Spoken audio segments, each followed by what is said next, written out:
네, 안녕하세요. 레드진생입니다. 오늘은 377화 문레스를 한번 리뷰를 해볼 거예요. 이 문이라는 단어를 굉장히 자주 쓰시는 것 같다라는 느낌이 있어요. 예전에도 335화인가? 네, 여기 335화 문라이트라고 또다시 한번 그 달이라는 단어를 여기다가 쓰셨었고, 368화도 무슨 달에 대한 그런 단어를 쓰셨는데, 377화도 역시 달이라는 단어를 쓰셨어요. 근데 이번에는 문레스라고 약간 이제 부정적인 뭔가 달이 없다 이런 느낌으로 이제 쓰셨는데, 사실 달이 없다라기보다 약간 빛이 없다라는 느낌으로 해석하는 게 더 맞지 않을까 싶어요. 근데 어쨌든 이번 화가 어떤 이야기로 이렇게 꾸려져 있는지를 한번 지켜봐볼 필요가 있는 것 같습니다. 한번 봐보도록 할게요. 377화 문레스. 밤하늘을 비춰주는데 확실히 밤에 달이 없다라고 함을 이렇게 보여주고 있네요, 우리한테. 그리고 이런 장면으로 시작하는 첫 인물은 주영이입니다. 주영이가 굉장히 괴로워하고 있는 모습을 보여요. 아마도 당일날 있었던 자리미와의 일 때문이겠죠. 자리미가 우산을 갖다 줬는데 그거를 매몰차게 거절을 했고, 또 자기가 자리미에게 뭔가 상처되는 말 같은 걸 이렇게 던졌고, 그만 좀 하라고, 너 싫어질 것 같으니까 라고 하면서 말이죠. 이 말을 들었을 때 그 자리미 표정도 잊혀지지가 않는 듯한 그런 느낌을 받았어요. 그러니까 주영이도 굉장히 괴로워한다. 근데 약간 이제 괴로워하는 게 왜 이렇게 괴로워할까라고 생각을 해봤는데, 자기 뜻대로 되지가 않는 거죠. 현재 주영이가 굉장히 괴로워하고 있는 이유, 이 이유는 처음에는 자기가 다짐을 하고 자리미 곁을 잠시 떠나려고 했어.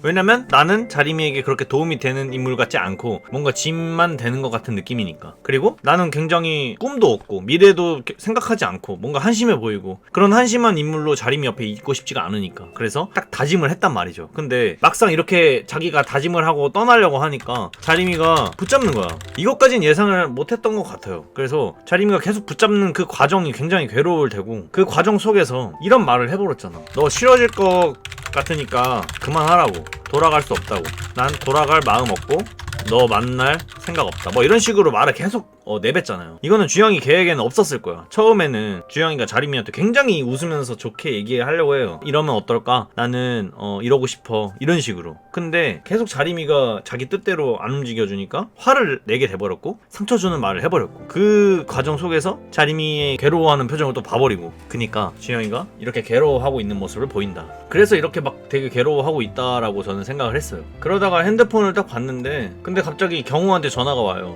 주영이는 경우의 전화가 온 걸 보고도 그냥 받질 않아 버려요. 이것도 역시 주영이가 경우에게도 뭔가 벽을 치고 있다라고도 전 생각이 드네요. 무슨 이유인지는 잘 모르겠어요. 뭐 눈치를 챈 건지 잘은 모르겠는데, 아직까지 뭐 보여준 게 많이 없으니까. 어쨌든 주영이가 현재 친하게 지냈던 그 친구들마저도 굉장히 좀 멀리하고 있다라고 함을 보여주고 있죠. 그러다가 문득 핸드폰에 있는 캘린더를 봤는데 이제 곧 자리미 생일이 다가오고 있어요. 그리고 모의고사 역시도 얼마 차이가 나질 않아. 근데 원래 같았으면 자리미 생일을 막 챙겨주고도 남았겠죠. 근데 지금은 이제 다짐한 것도 있고 하다 보니까 자신의 미래와 자기가 좋아하는 사람, 이 두 개 중에서 굉장히 고민을 하고 있다, 뭐 이런 거를 뜻하는 게 아닐까 싶어요. 어쨌든 377화 문레스 이제부터 본격적으로 시작을 합니다. 여기도 역시 마찬가지로 밤하늘에 달이 없는 모습을 보여주고 있고, 이거는 아마 이 문레스라는 표현이 아까도 말했지만 이 달이라는 게 밤하늘에 뭔가 한 줄기의 빛, 밝은 걸 의미를 하잖아요. 근데 그게 없다라고 하는 거는 즉 지금 주영이의 현재 심정을 나타내준 게 아닌가, 뭐 이런 생각을 좀 해봐요. 그리고 뭐 옷도 되게 까무잡잡한 옷을 입고 있고 굉장히 뭔가 어두컴컴한 분위기를 연출을 하고 있기 때문에 주영이의 심정을 이 부제로 담아낸 게 아닌가, 뭐 이런 생각을 해보고 있습니다. 자, 그런데 그 주영이 집에 누군가 초인종을 눌러요. 그 인물은 경우였고요. 경우가 아마 우산을 갖다 주려고 이렇게 온 것 같아요. 그리고 경우가 이제 주영이 집에 들어와서 주영이한테 물어보죠. 그 왕자림 안 좋아하냐 이제? 라고. 이 멘트를 듣고 되게 많은 생각을 하는 것 같아요, 주영이가. 아마도 경우가 자리미를 좋아한다라는 그 의심을 서서히 하고 있는 것 같아요. 왜냐면 벽을 둘 이유가 딱히 없기도 했는데 벽을 두고 있는 거, 그리고 주영이가 옛날 같았으면 그냥 왕자림 얘기를 해도 뭐 내 친구니까 내 여자친구 챙겨주려고 이런 식으로 생각을 했을 것 같은데, 주영이가 지금 그 단계를 넘어섰어요. 어떤 남자든 간에 자리미 곁에 있으면 굉장히 불안해했고, 심지어 경우마저도 의심을 했다라고 우리에게 보여줬잖아. 근데 그 마음이 크게 변하지 않았을 거예요, 주영이가. 근데 경우가 이 순간에도 자리미 얘기를 꺼내니까, 그러니까 거기서도 의심을 할 수 있다고 생각해요. 경호가 자림을 좋아할 수도 있겠다, 이런 의심을. 주영이는 이제 그 얘기 하려고 온 거냐고 물어보는데, 경호는 아니 네 저번에 시간만 갖는다고 했는데 그 시간을 너무 오래 갖는 것 같다, 이런 대화가 있었던 때는 이제 예전 회상씬인데, 여기서 주영이가 경호한테 말했던 것 같아요. 경호가 진짜 끝낼 건 아니잖아 라고 물었고, 주영이는 여기다 대고 아니지, 근데 생각할 시간이 필요하다, 스스로 돌아볼 시간이라고. 이 대사만 봐도 주영이가 지금 현재 자림을 어떻게 생각하고 있는지를 또 볼 수 있죠. 진짜 끝낼 건 아니잖아 라고 경호가 물었을 때 아니지 라고 답을 했잖아. 즉 완전하게 끝낼 생각은 없다, 이런 의미를 내포하고 있는 건 아닌가 싶어요. 근데 이제 주영이가 말을 해요. 생각 다 했어, 자림이한테도 말했고 안 만나, 다시 만날 생각 없어 라고 마음을 먹었대요.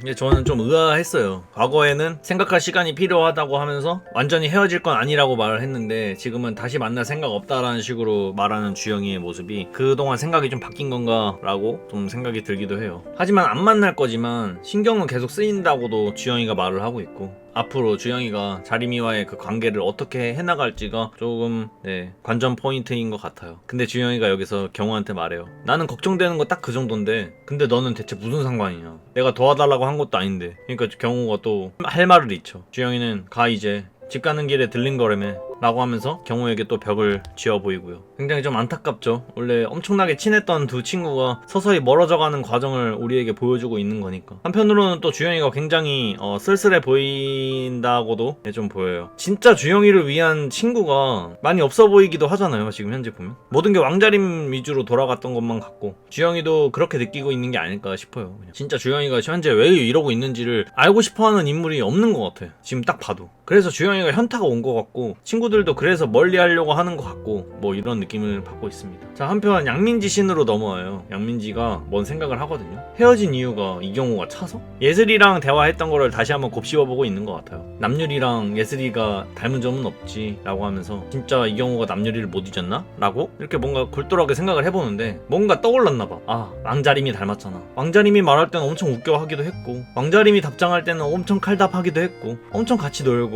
좋아해도 왕자림이 아니었을까? 예전부터 거슬리는 게 한두 개가 아니었는데 역시 촉은 무시 못해, 내가 이상한 게 아니야 라고 하면서 이경호가 왕자림을 좋아했다라는 그 가설을, 확신을 좀 갖게 되는 그런 장면인 것 같아요. 그러면서 아, 진짜 어이없네, 나한텐 양심 챙기는 척 다 해놓고 라고 이렇게 이경호를 한 번 더 비웃게 되죠. 왜냐면 이경호가 양민지한테 닌 상훈이랑 예슬이 볼 수 있냐고 이런 말을 듣기도 했고, 그런데 지는 친구 여친을 좋아해? 라고 하면서 이경호가 자기랑 별반 다를 게 없는데 자기한테 그렇게 큰 소리를 쳤다라고 함을 굉장히 비웃고 있어요. 그러면서 민지가 이걸 말해줬어야 했는데 지금이라도 말해줄까? 라고 하죠. 이게 지금 누구한테 말해줄까? 라고 하는 거를 생각을 해본다면 아마 예슬이한테 말해줄 걸 이라고 하는 것 같아요. 근데 이 장면을 보고도 민지의 성격이 너무나 별로라는 거를 알 수 있었어요. 왜냐면 저런 비슷한 상황이 한 번 있었거든요. 그 인물이 바로 상훈이에요. 정상훈. 정상훈도 양민지가 자기랑 사귀었는데 어쨌든 헤어졌잖아요. 근데 결국 경호나 주영이 이런 애들은 양민지가 이경호를 좋아했는데 그 질투심을 유발하려고 상훈이를 이용했다, 이거를 알게 돼버렸어요. 그럼에도 불구하고 상훈이에게 이걸 말해주지 않았어. 왜냐면 상훈이가 상처받을까봐. 진짜 좋아했었으니까. 그래서 상훈이에게는 한마디도 꺼내지 않았어요. 근데 민지는 지금 어떤 행동을 하고 있냐면, 지금이라도 말해줄걸, 예슬이를 전혀 친구로 생각하고 있지 않다라고 함을 우리에게 보여주고 있는 거라고 생각해요. 그냥 이거는 자기의 사리사욕이라고 할까? 그러니까 이경호가 너무 괘씸하고 이경호가 엿됐으면 좋겠고, 이 마음 하나, 친구를 위함은 단 하나도 없다, 이걸 보았기 때문에 이 장면을 딱 보기만 해도 예슬이랑 사이가 결국에는 안 좋아질 수밖에 없는 인물, 결국 혼자가 될 수밖에 없는 인물이라고 저는 보이고 있어요. 민지가 계속해서 가면 갈수록 뭔가 안 좋은 면만 보여지고 있는 것 같아서 굉장히 아쉽습니다. 여전히 작가님은 악역은 없다고 했지만 민지가 악역이 확실하다고 생각해요, 제 기준에서는. 자, 한편 씬은 자림이 씬으로 바뀌어요. 자림이는 예전에 주영이랑 찍었던 사진들을 보면서 굉장히 후회도 하고 그리워하고 있어요. 근데 뭐 당연한 것 같아요. 자림이는 너무나 과분한 사랑을 받아왔고 자기는 그게 너무나 당연하다라는 식으로 생각을 해왔고, 정작 자기가 준 사랑은 그렇게 깊지 않았다. 그래서 입장에서 되게 미련이 많이 남는 연애이기 때문에 힘들어하는 건 당연히 자림일 수밖에 없다고 생각해요. 주영이가 했던 말들이 계속해서 머릿속에 맴돌고, 주영이가 그동안 싫어한다고 말했던 것들도 계속 생각이 나고, 주영이가 이제 자신에게 그만 좀 해라, 너 싫어질 것 같다, 이런 말들도 머릿속에서 떠나지가 않아요. 그래서 자림이는 눈물이 멈추지가 않고, 그 낯선 표정에 주영이 얼굴도 계속 맴돌고, 자림이는 모든 걸 잃은 것 같은 느낌일 거예요 아마. 그러면서 자림이가 이런 말을 내뱉어요. 정 떨어질 만도 했겠다. 아마 자림이도 이렇게 그만 힘들고 싶다라고 생각을 할 것 같아요. 너 싫어질 것 같다라고 했던 말, 네가 그 말을 했다는 건 정말 내가 싫어진 거라고 이렇게 또 생각을 하다 보니까 눈물이 더 넘쳐 흐르는 자림이의 모습이에요. 근데 뭐 어떡하겠어요. 주영이는 최선을 다했고 자림이는 너무 늦게 깨달아 버렸고, 당연한 결과물이라고 생각을 해요. 좀 안타깝긴 합니다. 그리고 나서 며칠 후 학교예요. 자림이 생일이니까 애들이 막 챙겨주고 싶어하는 모습이 보여요. 역시나 자림이 곁에는 친구들이 정말 많아. 주영이와는 정반대인 모습을 보이고 있어요. 이렇게 보면 또 주영이가 또 안타깝기도 하고, 근데 이걸 또 안 입곱게 보는 여자애들도 있고, 아마 몇 번이고 계속 리뷰를 해왔지만 이런 여자애들이 자림이를 더더욱 힘들게 하는 그런 인물들로 쓰일 확률이 굉장히 높다고 생각을 합니다. 근데 갑자기 뒷문으로 누가 싹 들어와. 애들이 이 인물을 보고 굉장히 놀래합니다. 모두가 놀래해요. 자림이 친구들도 놀래하고 진이마저도 놀래합니다. 자림이는 뭔가 싶어서 쳐다보니까 그곳엔 주영이가 있었고, 주영이가 자림이 앞에 선물 같은 거를 갖다 놓는 장면, 그리고 생일 축하해 라고 하는 멘트, 그런 멘트를 들으니까 자림이는 눈물이 날 수밖에 없을 것 같아요. 이거는 주영이가 이렇게 자기 생일 선물을 챙겨줄 거라는 생각도 전혀 하지 못했고, 그렇기 때문에 약간 기쁨의 눈물, 반가움의 눈물이라고 생각을 합니다. 네, 어쨌든 이 장면으로 이번 377화는 마무리가 돼요. 근데 이 377화 문레스 보면서 뭐가 이렇게 좀 약간 의아했냐면, 갑자기 주영이가 자림이에게 이렇게 찾아온 이유가 뭘까? 이거를 좀 곰곰이 생각을 해봐야 될 것 같아요. 생일 선물을 챙겨준다는 것 자체가 뭐 여러 가지로 해석을 하고 계시더라고요, 많은 분들께서. 사실 저는 이 장면을 보고 굉장히 아리까리해요. 왜냐면 주영이가 자림이에게 왔지만 전혀 좋아 보이는 그런 표정은 아니에요. 뭔가 복잡해 보인다라고 해야 더 맞는 표정일 것 같아요. 자림이는 굉장히 반가워하지만. 그래서 사실 잘 모르겠어요. 1번이다, 이별 선물이다 라고 하면 사실 주영이가 그 정도로 생각이 없을 것 같진 않아요. 많은 애들이 보고 있는 그 장소에서 이별 선물이라고 하면서 그걸 갖다 준다? 그거는 솔직히 저는 별로 캐릭터상으로도 잘 안 맞다고 생각해. 주영이가 자림이를 얼마나 생각을 많이 하는데, 이거는 약간 희망 고문에 가까운 거기 때문에.